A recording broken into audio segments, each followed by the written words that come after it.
A very good morning to all of you. Very good morning, yes. I am here, today I am here to describe the topic lines and angles. Before starting this topic, we should learn about the figures of shapes. From other classes, we are studying about shapes of figures. So now we will discuss some types of shapes on the basis of their dimensions. First one is 0D shape. What is the meaning of 0D shape? A figure that has no end dimensions will be called as 0D shape. For example, a point. In mathematics, there is only one figure that has no end dimensions, means no length, no breadth, no height. It will be only a point. Now about 1D shape.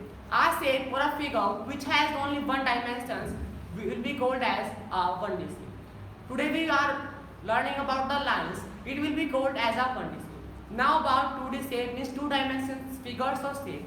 A shape or figure which has two dimensions, it will be length or breadth. For examples, triangles, squares, parallelogram, quadrilaterals, these are all examples of 2D shape. Now about 3D shape. In mathematics, there are so much examples of 3D shape. For example, cuboid, cube, cylinder, sphere, etc. Now we will come on our topic, that is lines and angles. First of all, what is the meaning of line? As we have discussed about that, lines is a 1D shape, means it has only one dimension, that is length, and it has no any ending point. Now about line segment, it will be called as a type of line or a part of line which has two ending points. Now about the ray. Ray has only one ending point and it has no any other ending point. Now about angles, when the two rays meet at a point, they form an angle. For example, if we take two rays, the A and B, if we will join these both rays, will it form an angle.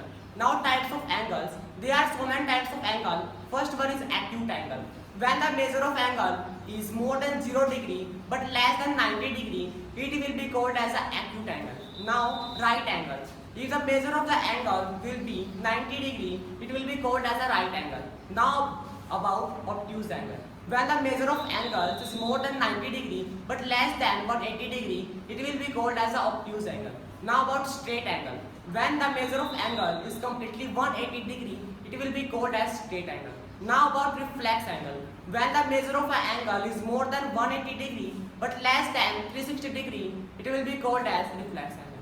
Now about last type of angle, that will be complete angle. When the measure of angle will be 360 degree, it will be called as a complete angle. Now about intersecting lines and parallel lines. When two lines intersect each other at a point, it will be called as an intersecting line. And each angle formed after the intersection, it will be equal to each other. Now about parallel lines. The two lines which are parallel to each other and never meet at a point, it will be called as parallel lines. Thank you. Have a nice day.